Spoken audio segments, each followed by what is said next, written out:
여러분 안녕하십니까? 전주 MBC 시사토론입니다. 민선 7기 임기 시작이 내일부터입니다. 이에 맞춰 시사토론은 민선 시대의 의미와 성과, 과제를 짚는 순서로 특별 진행하고 있습니다. 오늘은 3선에 성공하셨죠. 김승환 전라북도 교육감입니다. 어서 오십시오. 네, 안녕하십니까? 교육자치가 시행되고 사실상 최초의 직선 교육감이신데 네. 그것도 이번까지 3년임에 성공을 하셨어요. 네, 그랬습니다. 소감이 특별히 각별하실 것 같은데 어떻습니까? 네, 대체로 3선 고지는 어렵다고 합니다.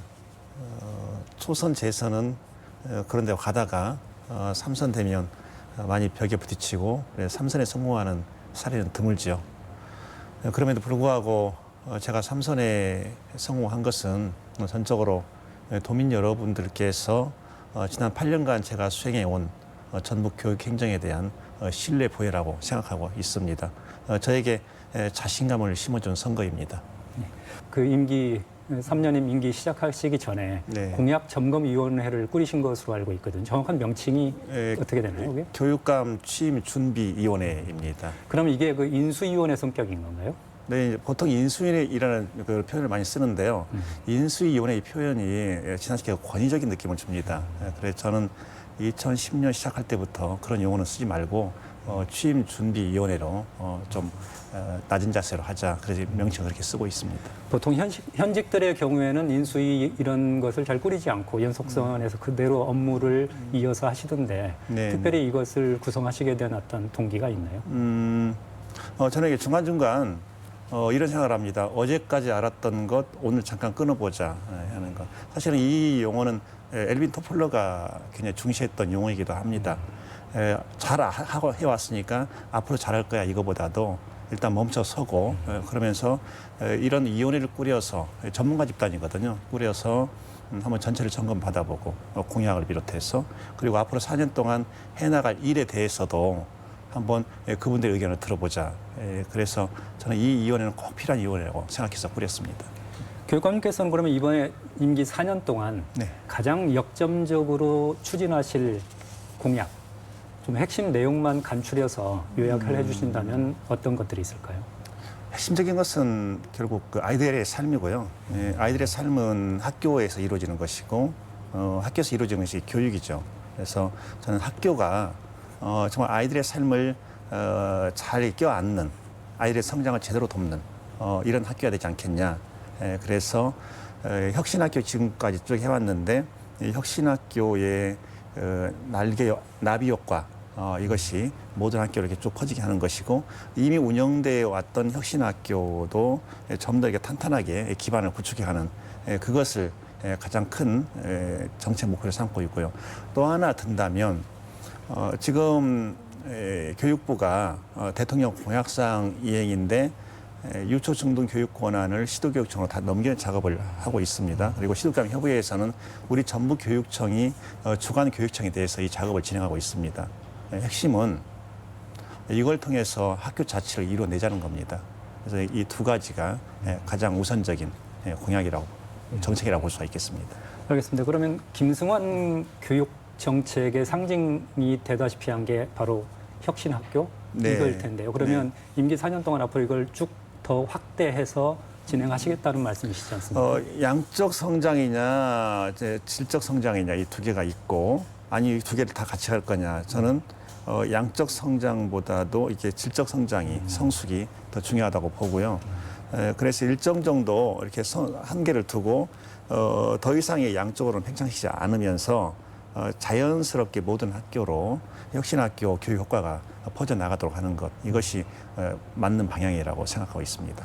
그럼 혁신이라는 말 자체가 갖고 있는 말은 일반적이면서도 어떨 때 보면 굉장히 좀 어렵다는 생각이 들 때도 있거든요. 네. 그럼 혁신학교에서 전라북도 형이라는 게 아니면 김승환 교육감 형이라는 어떤 따로 차별화된 어떤 그런 모습도 있을까요?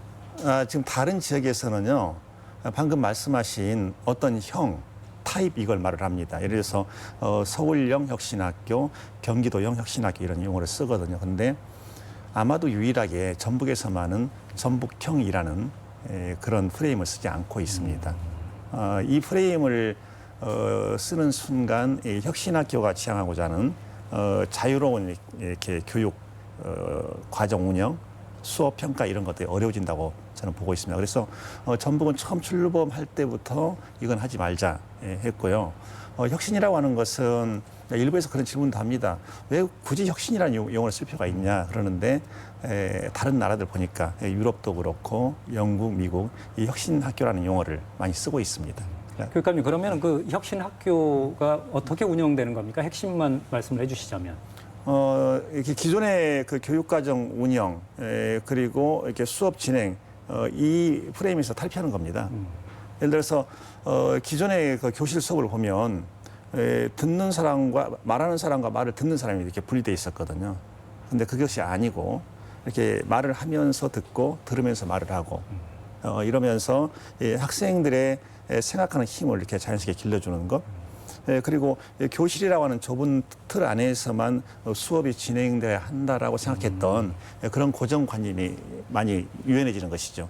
그러면서 학생들 배움의 공간은 어디든지 있는 것이다. 예를 들어서 영화관에 들어가서도 거기에서도 학생 수업을 이루어질 수 있는 것이다. 이렇게 보는 것입니다. 학교라는 현장이 꼭 학교만 있는 게 아니고 창의적이고 요즘은 거의 일반 용어가 되다시피 했는데 자기 주도적인 학습 이런 모든 것들을 포괄한다고 봐야 되는 건가요? 네, 그렇습니다. 네. 그런데 이제 문제는 이 혁신 학교가 성과를 이야기를 하는데 이 혁신 학교를 확대한 효과가 성적 향상 내지는 학력 증진 효과로 나타나고 있느냐 네. 여기에 대해서 좀 이견이 있는 듯해요. 작년에 국정감사에서 한번 문제가 된 적이 있습니다. 이제 서울 지역을 예로 들면서 혁신학교가 일반 학교에 비해서 성적이 많이 떨어진다 그런 자료가 나온 적이 있습니다. 그런데 거기에서 놓쳤던 것은 어떤 학교를 대상으로 해서 집중적으로 혁신학교 육성하느냐 이 부분을 놓쳤다는 겁니다. 아니면 의도적으로 안 봤던지 이미 잘 나가고 있는 학교를 굳이 혁신학교로 타이틀을 붙여서 육성할 필요는 없죠. 문제는 취약한 여건에 있는 학교를 혁신학교로 지정해서 살려내는 그게 큰 의미가 있거든요.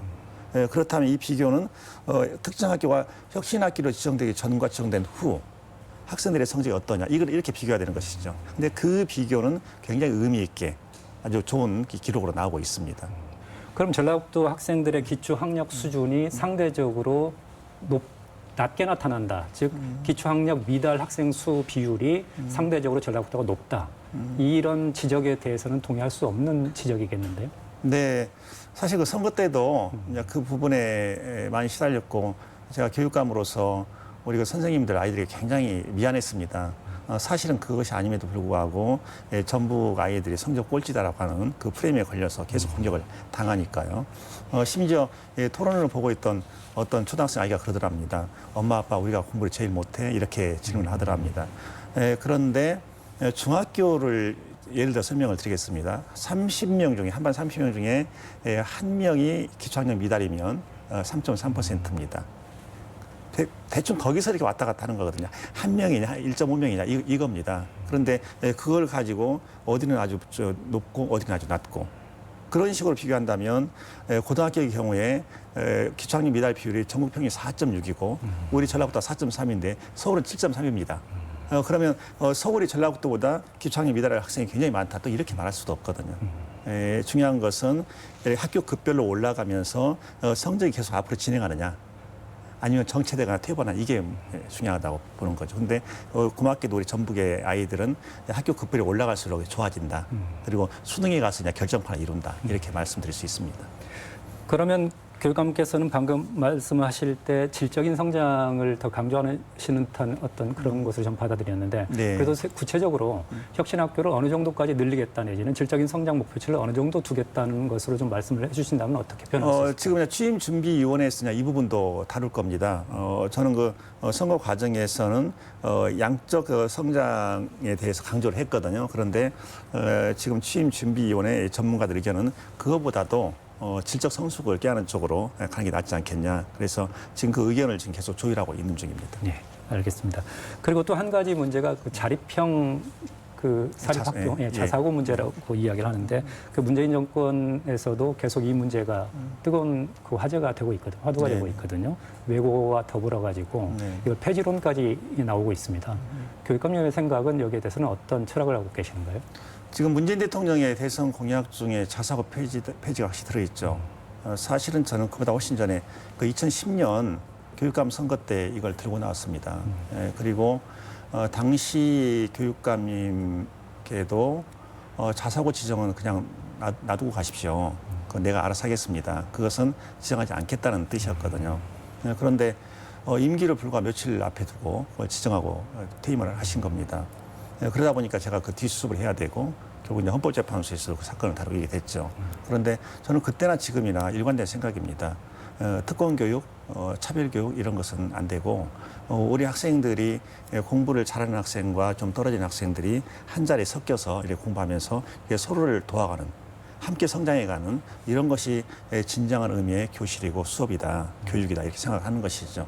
그래서 지금까지 해왔던 그런 교육이 성공적인 사례를 많이 만들어냈으면 그래도 긍정을 하겠는데 그것보다도 부정적인 사례도 굉장히 많다는 거 이것을 말씀드릴 수밖에 없고요.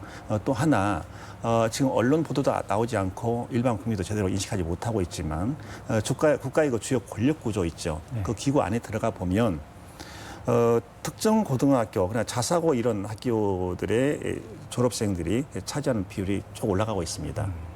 이렇게 해서는 안 된다는 것이죠.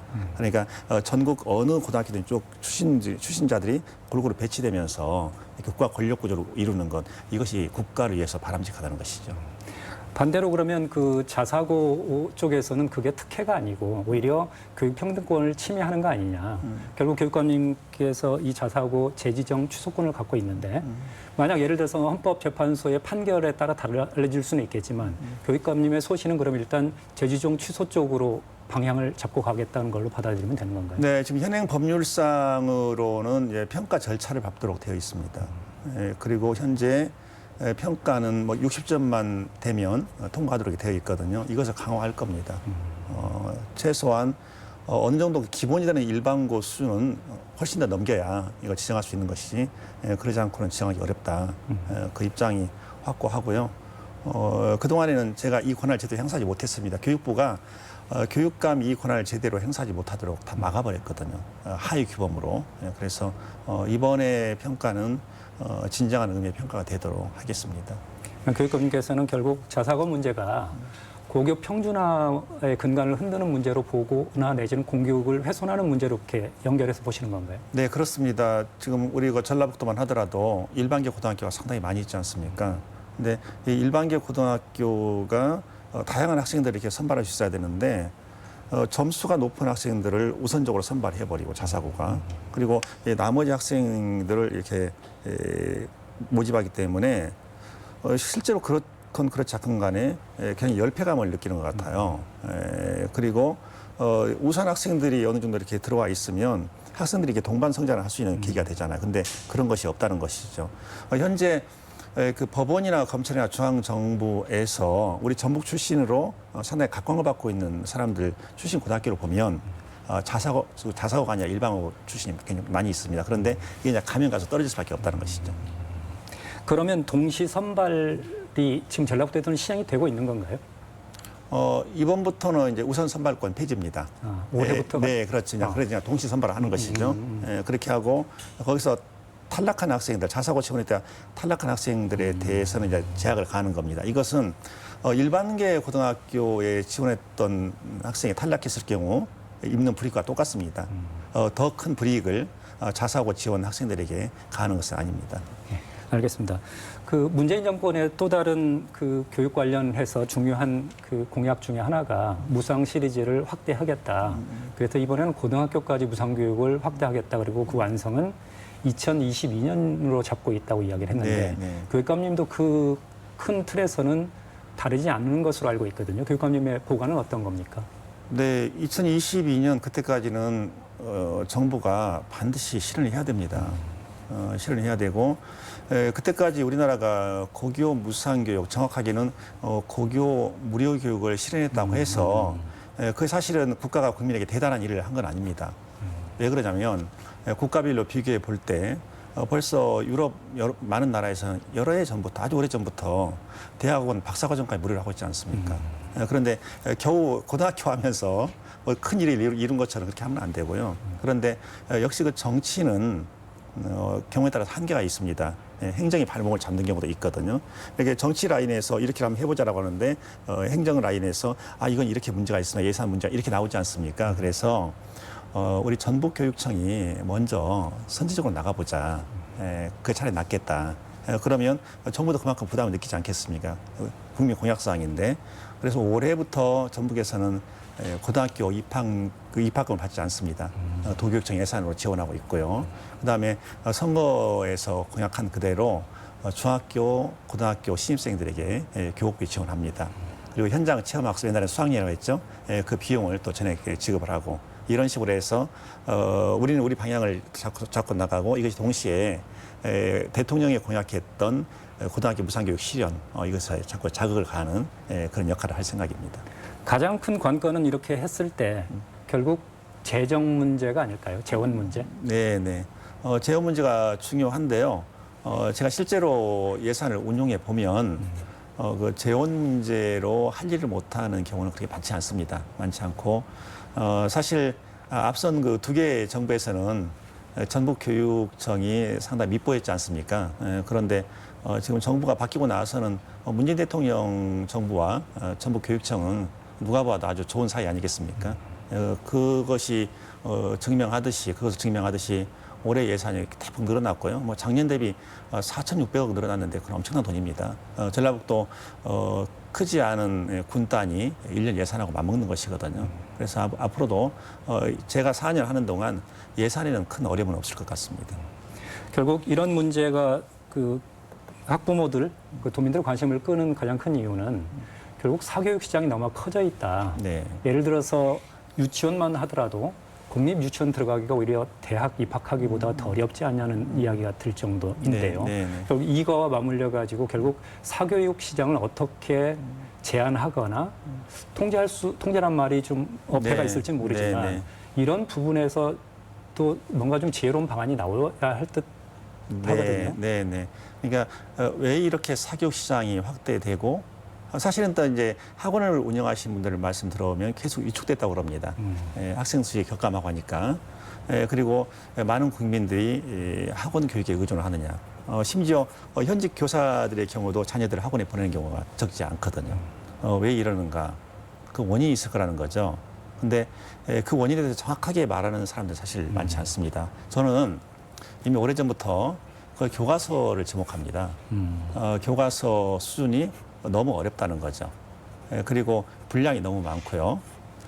수학을 예로 들면 수학 미적분을 가르치는 나라가 일본, 한국 두 나라랍니다. 그리고 우리나라 중학교 3학년 수학 교과서를 미국에 가져가면 고등학교 3학년 수학 교과서고요. 무엇을 위해서 이렇게 어렵게 가르치느냐 하는 것이죠. 교육은 아이들에게 이걸 배우면서 이걸 가지고 이렇게 살아가는 거야. 이게 교육 아니겠습니까? 그런데 아이들 살아가는 데는 전혀 도움이 안 되는 그 방대한 지식을 그 높은 수준의 지식을 계속해서 밀어넣는 것. 그러면 아이들에게 남는 건 뭔가? 결국 이 학습이라고 하는 것에 대한 부담감, 거부감 이걸 키우는 것이죠. 어린 학생들에게 수포자 낙인을 찍어놓고 수학 포기 학생 이런 식으로 하는 것이 제대로 된 교육은 아니라는 것이죠. 사실은 2012년 대선 때 제가 그 당시에 문재인 대통령 후보께 정확하게 이 점을 말씀을 드렸습니다. 이건 바꿔야 됩니다.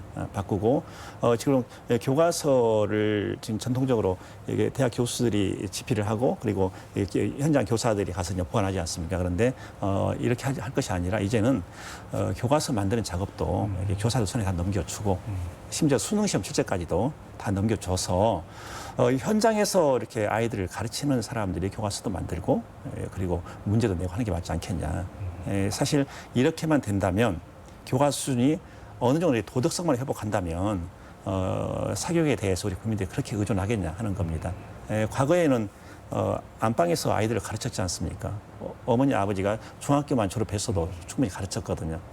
몇 년 전에 어떤 학부모 한 분이 저에게 이런 하소연이 있습니다. SNS로. 제가 과학에서 상대 속도를 배웠던 때가 중학교 2학년이었습니다. 그런데 지금 초등학교 4학년에 내 아이 교과서에 나옵니다. 이게 제대로 된 교육입니까? 이렇게 질문한 적이 있거든요. 그래서 이 점은 좀 바로 잡아야 됩니다. 교육감님 말씀 들어보면 방향으로서는 상당히 이상적이라는 생각이 드는데 과연 이게 현실적일지에 대한 의문은 좀 남거든요. 그렇지 않을까요? 한번 지켜보십시오. 이거 저는 가능하다고 봅니다. 가능하다고 보는 게 벌써 올해 교육부가 수학 교과서 수준 낮췄습니다. 크게 낮춘 건 아니지만 어쨌든 낮췄거든요. 저는 이게 시발이라고 봅니다. 저는 그때 2012년, 12년 그때부터 계속해서 주장을 해왔거든요.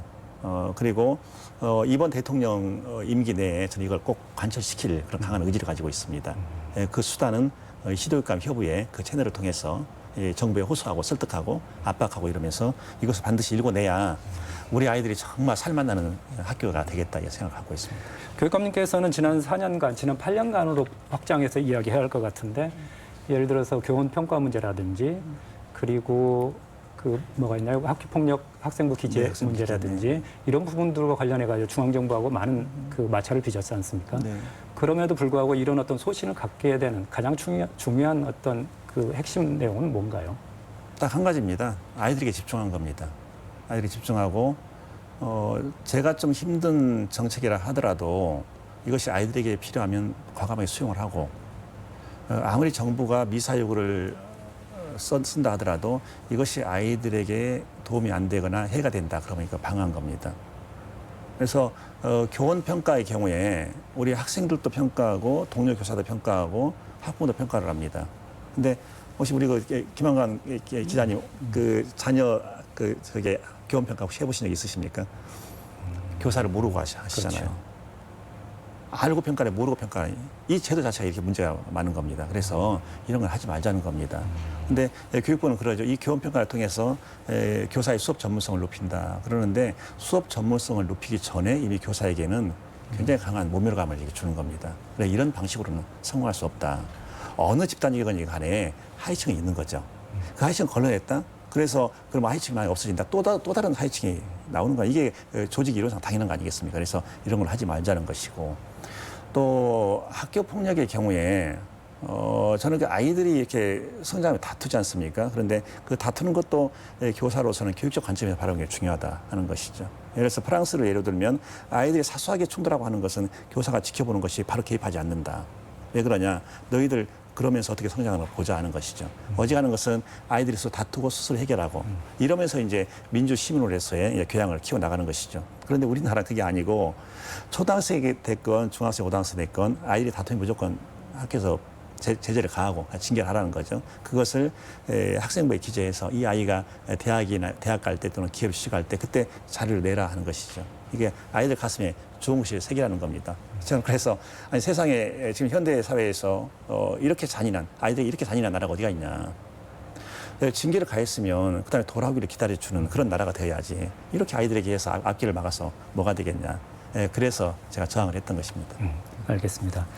그리고 바라던 대로의 어떤 일단 그 정권은 바뀌었고요. 네. 그 환경 자체는 교육감님께서 추구해온 방향으로 지금 바뀌어 있는 상황이거든요. 네, 그렇습니다. 그 중에 한 가지 또 이제 우려되는 게 전교조 관련인데 네. 법의 노조 관련해서요. 네, 네. 지금 현 정부에서는 여기에 대해서 굉장히 신중한 모습인 것 같은데 네. 교육감님께서는 여기에 대해서는 어떤 소신을 갖고 계신가요? 제가 8년간 교육감직을 수행하면서 저 자신에게 가장 부끄러웠던 것 하나를 들라라고 말하면 저는 주저없이 전교조 상근자를 직권 면직 처분시킨 겁니다. 그분들을 지키지 못한 것 이것은 아마 두고두고 제 삶에서 지워낼 수 없는 것이죠. 근데 어쨌든 그분들 직권 면직 지키게 됐고 지금 현재의 상태에서 전교조 문제를 어떻게 할 거냐 저는 정부가 지나치게 노심초사하고 있다. 장구 끝에 악수 두지 않겠냐 이런 생각을 하는 겁니다. 그래서 이 전교조 법인노조 처분 이 건이야말로 박근혜 정권 적폐 중의 적폐다. 교육 적폐 제1호라고 할 수도 있다는 것이죠. 그렇다면 이것을 문재인 정부가 굳이 마치 국보처럼 껴안고 갈 이유가 없지 않냐 하는 겁니다. 현 시점에서 이 직권민직 처분을 취소하는 처분을 내린다고 해서 그것으로 인해서 피해를 입는 사람이 누가 있겠냐 하는 겁니다. 이제는 밖으로 쫓아냈던 이 선생님들을 안으로 돌아오게 하는 것 이게 맞고요. 그리고 MBC에도 노조가 있는데 사실은 노조에서 핵심적인 것은 자율권입니다. 어떻게 구성할 것이냐 우리한테 맡겨라 하는 거죠. 어떻게 활동할 거냐 이것도 우리한테 맡겨라. 이것이 노조의 핵심 사항이거든요. 그런데 이것을 손대버리니까 이것은 우리가 또 ILO 국제노동기구 회원국가이거든요. 회원국가의 기본 의무가 규약을 준수하는 거잖아요. 그런데 ILO는 계속해서 한국 정부에 권고를 했던 겁니다. 이런 거 하지 마라. 그리고 교원노조법 2조 단서에 있는 거 이 조항 이건 없애라. 그런데 마이동풍으로 계속 지금까지 온 거죠. 오히려 현 정부가 정말 진정한 의미의 촛불 정부라면 입법 작업을 해야 되는 것이죠. 교원노조법 2조 단서 조항을 삭제하는 그 작업도 하면서 동시에 전교조 법인노조 처분을 취소하는 그런 처분도 내려야 되는 것이죠. 조합원이 6만 명입니다. 그중에서 정부가 말하는 비조합원이라고 해봐야 불과 9명이거든요. 이것은 기본권 침해, 최소 침해 원칙에도 명백히 반하는 거거든요. 지금 우리 사회적으로 국제적으로 마찬가지죠. 4차 산업혁명이 거의 화두처럼 되어 있는데 교육도 여기에 부응해야 할 필요가 있지 않을까요? 네, 여기에 대한 네. 준비도 하고 계시나요? 네, 이미 시작하고 있고요. 그러니까 지금 4차 산업혁명이 언제부터냐 이걸 말할 수는 없는 거잖아요. 그렇죠. 이미 진행돼 있는 것이고 4차 산업혁명에서 중요한 것이 아이들의 역량입니다. 역량이 어떤 역량인가. 그래서 아이들이 자기를 자기 스스로 생각해서 판단해서 이렇게 해나가는 것. 이게 자기 주도적 학습 능력이고요. 그리고 아이들이 세상을 보면서 이렇게 뭔가 느낌이 있어야 되지 않습니까? 가슴에 그냥 공감 역량 이런 거. 그리고 요즘에는 그 정보화 시대잖아요. 굉장히 지금 급속도로 발전하고 있거든요. 그래서 이거 정보 처리 능력 이런 거. 그 다음에 4차 산업혁명 시대 우리 아이들에게 가장 강하게 요구되는 것이 자유로운 상상력 그리고 창의력이라고 하는 겁니다. 근데 이 자유로운 상상력, 창의력이 그냥 이렇게 올라오는 것이 아니고 뭔가 매개물이 있어야 되는데 지금 많은 전문가들은 이구동성으로 그것은 예술이다 이렇게 말을 합니다. 그래서 예술적 감성, 그 역량 이것도 이제 키워내는 것이죠. 그런데 그러면 우리 전북교육청이 지난 4년간 해온 일들이 여기와 이것을 대비해 보면 이제 시작해야 되는 것이냐 아니면 이미 어느 정도 시작하고 있냐 어느 정도 이미 시작하고 있습니다. 그리고 우리 학생들이 정말 알아야 될 것 중요한 건 뭔가 지금 인공지능을 말을 합니다. 또 로봇 교사, 가정교사 말을 하고 있습니다. 이런 시대인데 정말 중요한 것은 아이들의 가슴입니다. 이 따뜻한 가슴. 사실 공감 능력도 여기서 나오는 것이고요.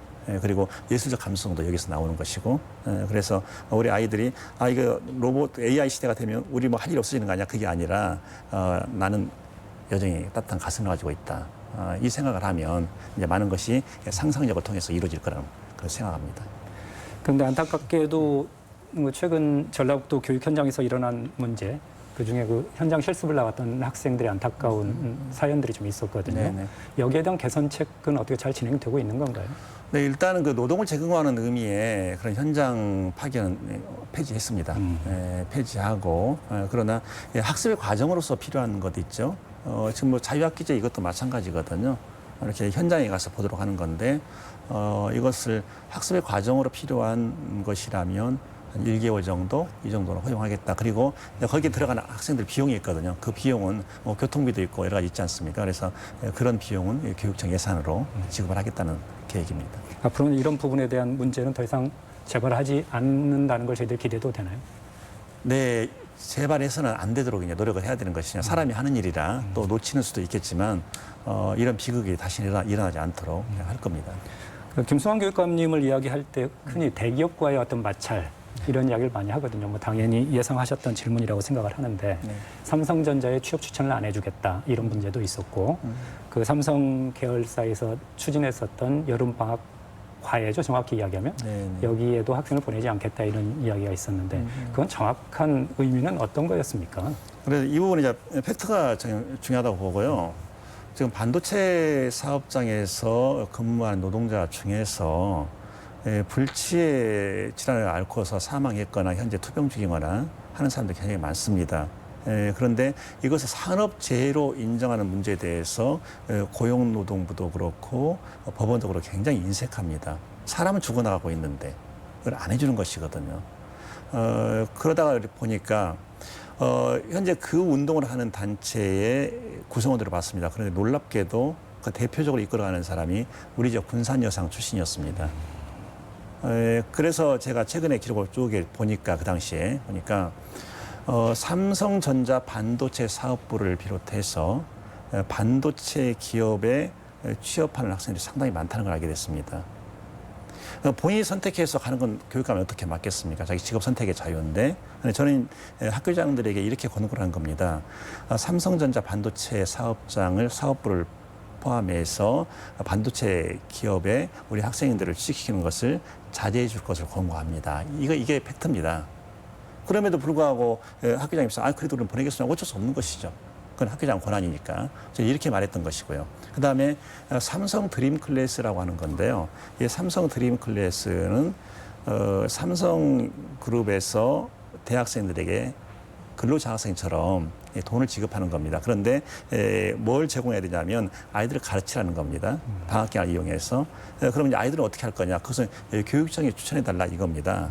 그래서 이 정도면 시도교육청에게 공교육을 담당하는 시도교육청에게 공교육의 다리 역할을 해달라 하는 건데 아니 사교육의 다리 역할을 해달라는 건데 이건 못한다. 이거 못하고 정말 원하면 우리에게 장학금을 보내더라. 보내면 우리가 여러분들 생각하는 그런 구석에 장학금에 가도록 하겠다 이렇게 했던 겁니다. 이런 경우에도 학생들 개개인이 그냥 자발적으로 나 신청해 가겠습니다. 이건 막을 수 없는 거죠. 학생들의 선택권이니까.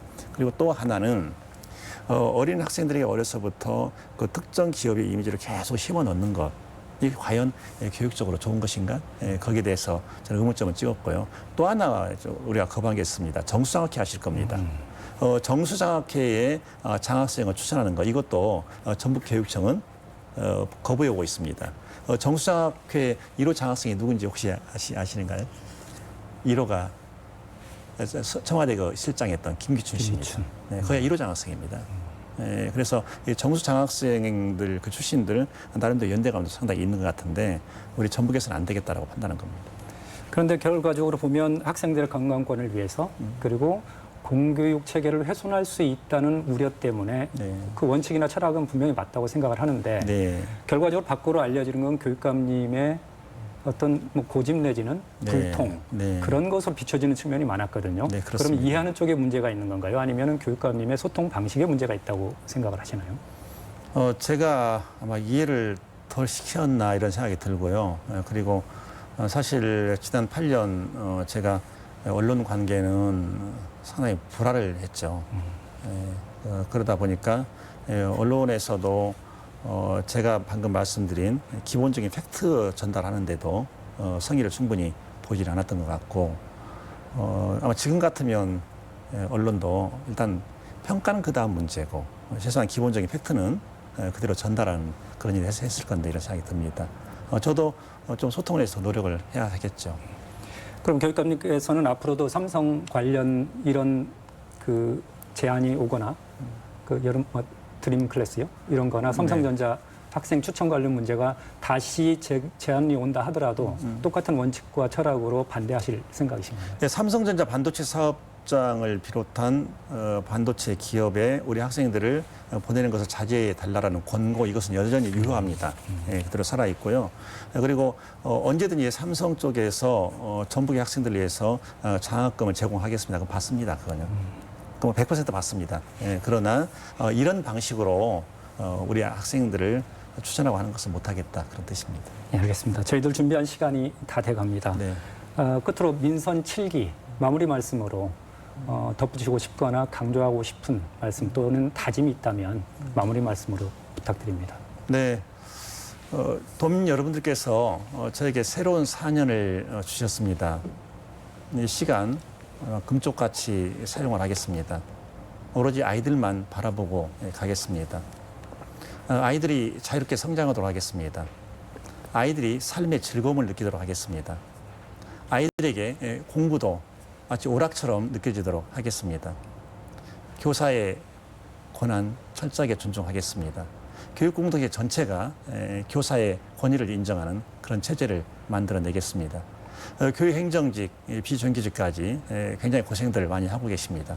지난 8년간 저로 인해서 겪은 고생도 만만치 않습니다. 이제는 더 차분하게 전북교육을 이끌어 나가도록 하겠습니다. 도민 여러분께서 공감하는 전북교육을 꼭 만들어내겠습니다. 감사합니다.